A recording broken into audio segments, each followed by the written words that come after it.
যে রাসূলুল্লাহ সাল্লাল্লাহু আলাইহি ওয়াসাল্লামের সঙ্গে আমাদের সম্পর্ক এমন একটি সম্পর্ক, যে সম্পর্ক আমাদের আল্লাহর পক্ষ থেকে একটি বড় নিয়ামত। তিনি যদি ওনাকে পৃথিবীতে না পাঠাতেন বা ওনাকে পাঠিয়েছেন, আমাদেরকে ওনার উম্মত হওয়ার তৌফিক না দিতেন, কত বড় নিয়ামত থেকে আমরা বঞ্চিত হতাম। এসে কথা আল্লাহ তাআলা কালামে পাকে বলছেন যে মুমিনদের প্রতি আল্লাহর এত ইহসান, এত মেহেরবানি, এত দয়া, যে তাদের কাছে এমন একজন রসুল পাঠিয়েছেন যিনি তাদেরকে আল্লাহর এই আয়াতগুলো পড়ে শোনান, তাদেরকে নাপাক পঙ্কিলতা থেকে উদ্ধার করে পবিত্রতার রাস্তায় নিয়ে আসেন, এবং যিনি তাদেরকে আল্লাহর কিতাব কোরআন এবং হিকমা, হাদিস, জ্ঞান এবং বিভিন্ন রকমের জ্ঞানের কথাগুলো শিখান, যদিও তারা এর আগে প্রকাশ্য গোমরাহিতে লিপ্ত ছিল। যারাই কোরআন, হাদিস এবং আল্লাহ রসুল সাল্লাল্লাহু আলাইহি ওয়াসাল্লামের সুন্নতকে জানার সুযোগ হয়নি, তাদের জীবনে সবচেয়ে বড় জ্ঞান থেকে কি তারা বঞ্চিত থাকেনি? তারা কি সবচেয়ে বড় দুর্ভাগা নয় যারা ওনার প্রতি ঈমান আনলো না, ইসলামকে চিনল না, কোরআন কি জিনিস বোঝার কোনো সুযোগই হলো না, জীবনে ঈমানও আনলো না, আল্লাহকেও চিনতে পারলো না? এটি সবচেয়ে বড় দুর্ভাগ্য। সেই দুর্ভাগ্য থেকে আল্লাহ তাআলা আমাদের সবাইকে উদ্ধার করে দিয়েছেন, আলহামদুলিল্লাহ। আর যে রাসূলকে তিনি পাঠিয়েছেন, তিনি আমাদের প্রতি এত আন্তরিক, যিনি আমাদের কষ্ট দেখলে ওনার অনেক কষ্ট অনুভব করেন, তিনি যিনি মুমিনদের দুঃখে কষ্টে তার হৃদয় গলে যায়, এবং তিনি হে মুমিনগণ তোমাদের ব্যাপারে অত্যন্ত কল্যাণকামী, কিসে তোমাদের খাইর হবে, কল্যাণ হবে, সেগুলোর জন্য জান দিয়ে তিনি তোমাদেরকে বোঝানোর জন্য চেষ্টা করে গিয়েছেন। তিনি মুমিনদের প্রতি অবশ্যই অনেক দয়ালু এবং অনেক আন্তরিক। এই যে রাসূলুল্লাহ সাল্লাল্লাহু আলাইহি ওয়াসাল্লাম আমাদেরকে দিনের কি সুন্দর সমস্ত দায়িত্ব পালন করে পৌঁছে দিয়ে গিয়েছেন, আমরা আমাদের দায়িত্ব কি ওনার প্রতি? আমরা গত সপ্তাহের আগের সপ্তাহে একটু টাচ করেছিলাম কিভাবে ওনাকে ভালোবাসতে হবে, কিভাবে ওনাকে অনুসরণ করতে হবে। ওনার সঙ্গে আমাদের একটি দিনের বার্ষিক একটা অনুষ্ঠানের মধ্যেই ওনার কোনো সম্পর্ক আল্লাহ ঠিক করে দিয়েছেন? নো। ওনার সঙ্গে আমাদের সম্পর্ক সারা জীবনের সম্পর্ক। ওনার সমস্ত কথাকে আমরা কিভাবে মানব, আল্লাহ যে সমস্ত হুকুমকে পৌঁছে দিয়েছেন সেগুলোকে পালন করব, এবং যেগুলো থেকে তিনি নিষেধ করেছেন সেগুলো থেকে দূরে থাকব, এটি হচ্ছে আমাদের জীবনের সম্পর্ক। প্রত্যেকটি কাজে, সকালে ঘুম থেকে উঠে সারা দিনের খাওয়া দাওয়া, কাজকর্ম, ব্যবসা বাণিজ্য, ছেলে মেয়ে সম্পর্ক, পারিবারিক দায়িত্ব পালন, সব কিছু খাওয়া দাওয়া শেষ করে যখন ঘুমাবো, প্রত্যেকটি কাজ ওনার তরিকা মতো হচ্ছে কিনা ঠিক করে দেখব।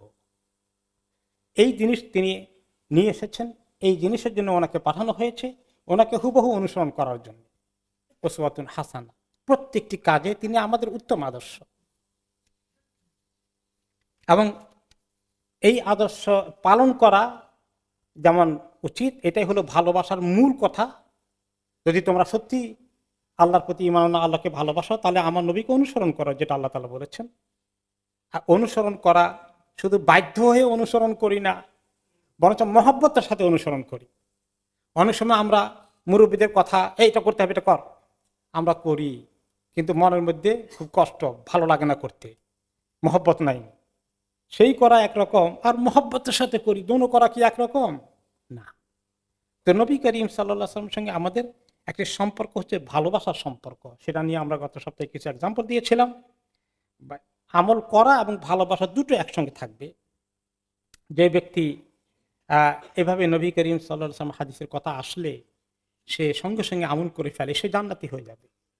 আর যে দ্বিমত পোষণ করে, আরেকটি মতামত তো আছে, ইখতিলাফ আছে, রাখেন এখন হাদিস, এগুলো বলে, সেই ব্যক্তি জান্নাতে যেতে পারবে না। একটি হাদিসে তিনি বলেন আমার সব উম্মত সবাই জান্নাতে যাবে। তারপরে বলা শুধু ওই লোকরা যাবে না যারা যেতে অস্বীকার করে। সাহাবীরা বলেন ইয়া রাসূলুল্লাহ, জান্নাতে যেতে অস্বীকার করে আবার কারা? এটা কেমনে হয়? তিনি বলেন যারা আমার কথাগুলোকে সব হুবহু মেনে চলে তারাই জান্নাতে প্রবেশ করবে, আর যারা আমার কথা মানে না, বিভিন্ন উসিলা বের করে খুঁজে, তারা জান্নাতে যেতেই অস্বীকার করে বসলো। এই জন্য কিছু লোক আবার আমাদের মধ্যে আসে, কয় কোরআন এর মধ্যে যথেষ্ট আছে, হাদিসের দরকার নেই, হাদিসে বহুত ইখতিলাফ আছে, এগুলো আমল করতে গেলে ঝামেলা। এরকম কথাবার্তা যারা বলে তাদের ব্যাপারে তিনি সাবধান করেছেন যে আমি যেন এমন দেখতে না পাই, এমন পাই না কিছু লোককে যারা আরামকে দ্বারা চেয়ারে সোফা সেটে আরামসে বসে থাকবে, কোন হাদিসের কথা বলা হলে বলে রাখেন হাদিস, আমাদের মধ্যে আল্লাহর কিতাব আছে, এটাই যথেষ্ট। এইরকম যেন আমরা কাউকে পাই না, খবরদার, তাহলে তার ধ্বংস অনিবার্য। রাসূলুল্লাহ সাল্লাল্লাহু আলাইহি ওয়াসাল্লাম, আমরা ওনাকে ভালোবাসবো, কিন্তু উনি তো আমাদেরকে ভালোবাসবেন। গত সপ্তাহের আগের সপ্তাহে কিভাবে ভালোবাসবো, কিন্তু আজকে একটু শুনি উনি আমাদের জন্য কেমন ভালোবাসেন, কিভাবে আমাদেরকে, কিভাবে তিনি আমাদেরকে আমাদের জন্য কল্যাণকামী আল্লাহ তাআলার কাছে। সেই বিষয়ে একটা হাদিস এসেছে, তিনি জান্নাতুল বাকিতে কবর জিয়ারত করতে গিয়েছেন, আর সেখানে কবর জিয়ারতের পরে বললেন যে আমার খুব মনে চায় আমার ভাইদেরকে একটু দেখতে। আপনার ভাই কারা ইয়া রাসূল? আমরা আমরা আপনার ভাই না? না, তোমরা আমার সাহাবী। আমার ভাই হচ্ছে যারা পরবর্তী পর্যায়ে আসবে, আমার দিনের উপরে মজবুত হয়ে টিকে থাকবে, আমল করবে, তারা আমার ভাই। এবং তারা আমাকে, অন্য হাদিসে তিনি বলেছেন, এমন ভাবে মহব্বত করবে যে আমাকে একটি নজর দেখার জন্য যদি দুনিয়ার সব কিছু কোরবান করে দিতে হয়, সব কিছু ত্যাগ করতে হয়, টাকা পয়সা, ছেলে মেয়ে, স্ত্রী, পরিবার সব ত্যাগ করবে, শুধু আমাকে এক নজর দেখতে পাবে, এটাও তারা করতে রাজি থাকবে। তারা আমাকে এত ভালোবাসবে, ওদেরকে দেখতে খুব মনে চায় আমার। ইয়া রাসূলুল্লাহ, আপনি তো আমাদেরকে এখন দেখেছেন, চিনেছেন, কিন্তু কিয়ামতের দিন তো আপনি ওদেরকে তো এখনো দেখেন নাই, ওদের চেহারা দেখলে কেমনে চিনবেন আরে এত মানুষের মধ্যে? তিনি বলেন, শোনো, আমার উম্মতকে আল্লাহ তাআলা কিছু চিহ্ন দেবে, যে চিহ্নটা এমন হবে তাদের চেহারাগুলো উজ্জ্বল হবে, ওদের জায়গাগুলো জল জল করে জ্বলতে থাকবে। যেমন কারো যদি ঘোড়া থাকে, এক রঙের বাদামি রঙের কিছু ঘোড়া আছে অনেকগুলো মানুষের, সেই ঘোড়ার ভিতরে কারো একটি ঘোড়া থাকে যে ঘোড়ার মধ্যে কতগুলো সাদা দাগ রেখার মতো আছে, আর কোনো কোনো জায়গাতে মাথাটা একটু সাদা চমক দেওয়া আছে, এইরকম কালারের স্পট আছে। এগুলো চিনতে, হাজার ঘোড়ার মধ্যে নিজের ঘোড়া চিনতে কি কারো অসুবিধা হবে?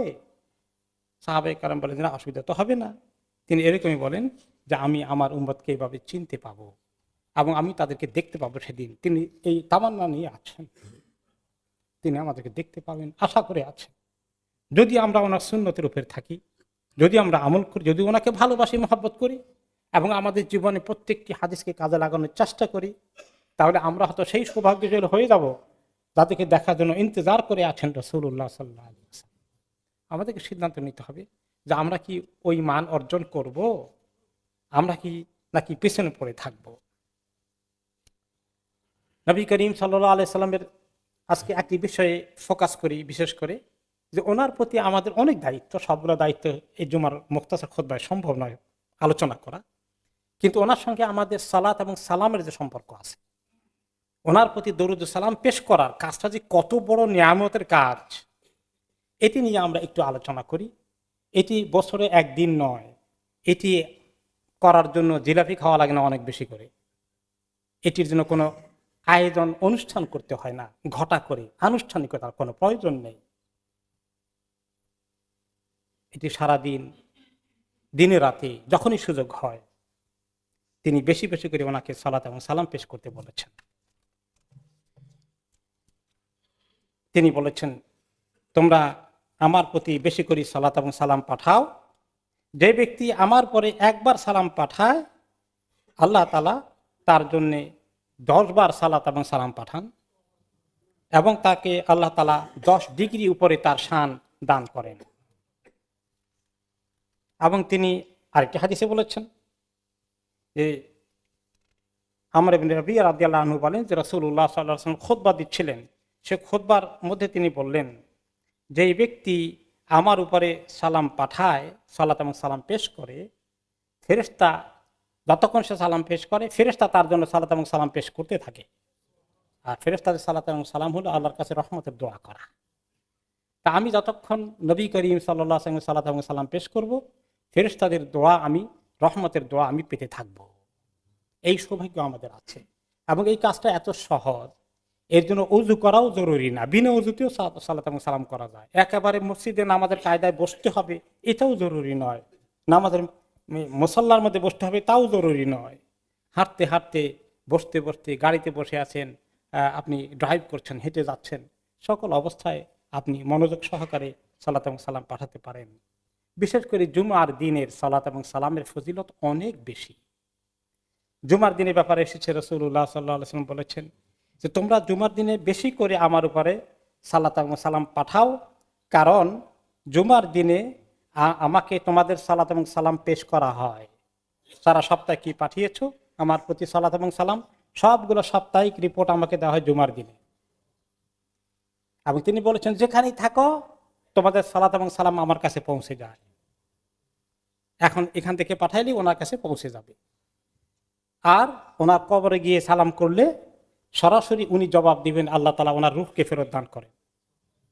আর এখন এখান থেকে সালাম পাঠালে আল্লাহ তাআলা পৌঁছে দিয়ে দেন। এবং যে ব্যক্তি ওনার উপরে সালামটা পাঠায় না, সেই ব্যক্তি সবচেয়ে বড় বখিল। তিনি বলেছেন রাসূলুল্লাহ সাল্লাল্লাহু আলাইহি ওয়াসাল্লাম, সেই ব্যক্তি সবচেয়ে বড় বখিল যেখানে আমার নাম উচ্চারণ করা হলো আর শুনে বা বলতে গিয়ে তারা সালাত এবং সালাম পেশ করলো না, তারা সবচেয়ে বড় বখিল।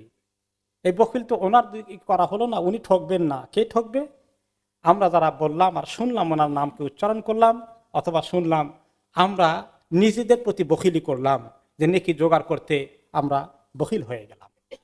কাজেই যখনই ওনার নামটা উচ্চারণ করা হয়ে যায়, আমরা সঙ্গে সঙ্গে যেন সাল্লাল্লাহু আলাইহি ওয়াসাল্লাম পড়ে ফেলি। জুমার দিনের এই সালাত এবং সালাম তিনি বেশি করে আমল করতে বলেছেন। এবং তিনি বলেছেন যেই ব্যক্তি জুমার দিনে এবং এমনি জেনারেলি বেশি করে আমার উপরে সালাত এবং সালাম পাঠায়, আল্লাহ তাআলা তাকে কিয়ামতের দিন আমার কাছে হাসরের ময়দানে জান্নাতে থাকার, অবস্থান করার সুযোগ দিবেন, তৌফিক দিবেন। এখন এই সালাত এবং সালামটার জন্য কি তরিকা পাঠানো হবে? তরিকা, আমাদের দেশে যে সমস্ত তরিকা আবিষ্কার হয়েছে উপমহাদেশে বা কোনো কোনো মুসলিম দেশে, এই তরিকা কোনো ভিত্তি নাই। সাহাবীরা ওনাকে জিজ্ঞেস করেছেন, ওনারা কোনো কথা আমাদের জন্য বাকি রাখেন নাই আবিষ্কার করার জন্য, যোগ করার জন্য। দিনের কোনো একটি কাজ আমলকে, সেটা নামাজ হোক, হাজ হোক, জেকের হোক, দোয়া হোক, দরুদ ও সালাম হোক, এমন কোন আমল তিনি বাকি রেখে গেছেন যেটা উনি করেননি বা সাহাবাদেরকে উনি শিখাননি, তাবিনরা করেননি, আইমায়ে কেরামরা করেননি। এখন আমাদের জমানায় 300 বছর পরে, 200 বছর পরে, 600 বছর পরে কিছু আবিষ্কার হয়েছে, ওই তরিকা একটা কায়দা করে সালাত এবং সালাম পড়তে হবে, এইরকম কিছু করার কোনো সুযোগ নাই। এই যে চলে আসছে সিলসিলা আমাদের সমাজে, এর কোনো ভিত্তি নেই। নবী করিম সাল্লাল্লাহু আলাইহি ওয়াসাল্লাম বলেন, যে ব্যক্তি দিনের কোনো কাজ, কোনো আমলকে নতুন করে আবিষ্কার করলো, সেই কাজ আল্লাহর কাছে কবুল হবে না, সেটা রদ, সেটা প্রত্যাখ্যাত হয়ে যাবে। সাহাবা কেরাম জিজ্ঞেস করলেন, বা সাহাবী কাব ইবনে উজরা রাদিয়াল্লাহু আনহু, তাবেঈ একজন ছিলেন, ওনার নাম হলো আব্দুর রহমান ইবনে আবি লাইলা। ওনাকে বললেন, শোনো, তাবেঈনরা তো সাহাবীদের কাছে ইলম শিখতে যেতেন। তিনি একদিন বললেন যে তোমাকে আমি একটা হাদিয়া দেব, একটা প্রেজেন্ট দেব, গিফট দেব। শোনো, সেটা হচ্ছে, আমরা একবার নবী করিম সাল্লাল্লাহু আলাইহি ওয়াসাল্লামের সঙ্গে যখন দেখা হলো, জিজ্ঞেস করলাম, ইয়া রাসূলুল্লাহ, যে আল্লাহ তাআলা বলেছেন যে সাল্লু আলাইহি ওয়া সাল্লিমু তাসলিমা, আমার প্রতি সালাত পাঠাও আর সালাম পাঠাও। এখন সালাম তো আমরা চিনছি, কেমনে দিতে হয়, আসসালামু আলাইকুম ইয়া রাসূলুল্লাহ, আপনাকে আমরা দেখালে সালাম দেই। সালাত কেমনে দেবো, সালাত এটা তো আমরা জানতে পারিনি। তখন তিনি আমাদেরকে শিখিয়ে দিলেন, যেটা আমরা আত্তাহিয়াতের পরে পড়ি, আল্লাহুম্মা সাল্লি আলা মুহাম্মাদ ওয়া আলা আলি মুহাম্মাদ কামা সাল্লাইতা আলা ইব্রাহিম ওয়া আলা আলি ইব্রাহিম ইন্নাকা হামিদুম মাজিদ, আল্লাহুম্মা বারিক আলা মুহাম্মাদ ওয়া আলা আলি মুহাম্মাদ, আপ টু এন্ড। এইভাবে করে সালাত কমপ্লিট হয়ে যায়। তাহলে সবচেয়ে উত্তম তরিকা ওনার প্রতি দরুদ পাঠানোর কোনটা? এই যে যেটা আত্তাহিয়াতের পরে পড়ি, এটা সবচেয়ে উত্তম, সালাত এবং সালাম দোনোটা হয়ে যায়। এই খবরটা তিনি বলে দিলেন সাহাবীদেরকে, সাহাবীরা আমাদের কাছে রেওয়ায়াত করলেন। তাহলে এখন দাঁড়াতে হবে না, বসতে হবে না, শুয়ে যেতে হবে, কিছু বলছেন নাকি? স্বাভাবিক অবস্থা, যেভাবে আমরা বসে বসে জিকির আজকার দোয়া খায়ের করি, সেই তরিকায় করব। এর জন্য একটা অনুষ্ঠানের আয়োজন করে, এই যে বিভিন্ন রকমের নামকরণ করা হয়েছে এবং এটাকে একটা কায়দা করা হয়েছে, এর পিছনে দাওয়াত দেওয়া হয়, খাওয়ানো হয়। এই সালাত এবং সালার সঙ্গে বিশাল জিয়াফত আয়োজন করা, মিষ্টি খাওয়ার কি যোগ হয়ে গেল কেমনি? এগুলো মানুষের আবিষ্কার। বছরে একদিন আল্লাহ নবীকে মহব্বত করে, আর সেদিন অনেক কিছু করতে হবে, হালুয়া রুটি খেতে হবে, সেদিন স্কুল মাদ্রাসা কলেজ সব বন্ধ থাকবে, সেদিন ঈদ হয়ে গেল। নাম হয়েছে ঈদ এ মিলাদুন্নবী। ইসলামী ঈদ কয়টা? 2টা। 3 নম্বর কোন ঈদ আছে? এখন এগুলো যখন সরকারি ছুটি হয়ে যায় আর পত্র পত্রিকা লেখা হয়ে যায়, কারো কাছে মনে হয় এগুলো কোরআন হাদিসের থেকে কম না মনে হয়। এটা ঠিক নয়, এগুলো বিদআত হয়ে যায়। নবী করিম সাল্লাল্লাহু আলাইহি ওয়াসাল্লামকে মহব্বত করার আসল পন্থা হচ্ছে একদিন মনে করা নয়, সারা জীবন ওনার তরিকাকে ফলো করা। তিনি বলছেন আমার তরিকাকে ফলো করো আর আমার সাহাবীদের তরিকাকে ফলো করো, তাহলে তোমরা সেই অন্য তরিকা আবিষ্কার করলে কি হয়ে যাবে? তোমরা গোমরাহিতে লিপ্ত হয়ে যাবে। আর একদিন আনুষ্ঠানিকতা নয়। কেউ যদি তার বাবাকে বছরে একদিন খুব স্মরণ করে আর ওই দিন গিয়ে অনেক হাদিয়া তোহফা নিয়ে যায়, আর সারা বছর কোনো খবর নাই মরে গেল না বেঁচে আছে, তার কোনো কষ্ট হচ্ছে না দুঃখ হচ্ছে, কোনো খবর নেয় না, এই কি সত্যি বাবাকে মহব্বত করে? আর গিয়ে একদিন বলো আপনাকে এত মহব্বত করি, সারা বছর কোনো খবর নাই। তো এইরকম সম্পর্ক আমাদের সঙ্গে রাসূলুল্লাহ সাল্লাল্লাহু আলাইহি ওয়াসাল্লামের সঙ্গে নয়। এইটাকে আমরা পালন করি। নবী করিম সাল্লাল্লাহু আলাইহি ওয়াসাল্লাম কিভাবে কি কাজ করেছেন, কেমনে করেছেন, সব শেখার জন্য একটা কিতাব আছে রিয়াদুস সালেহীন। অনেকগুলো হাদিস এর সঙ্গে আছে। প্রত্যেক মুসলমানকে আমি বলি এটা পড়ার জন্য। বাংলায় আছে, ইংলিশে আছে, বিভিন্ন ল্যাঙ্গুয়েজে আছে। এটা আমরা জোগাড় করি, পড়ি, ছেলে মেয়েদেরকে পড়াই। আর নবী করিম সাল্লাল্লাহু আলাইহি ওয়াসাল্লামের সিরাতে পাক পড়ি, উনি আমাদের উত্তম আদর্শ, সেগুলোকে জেনে আমল করার চেষ্টা করি। আল্লাহ তাআলা আমাদেরকে তৌফিক দান করুন।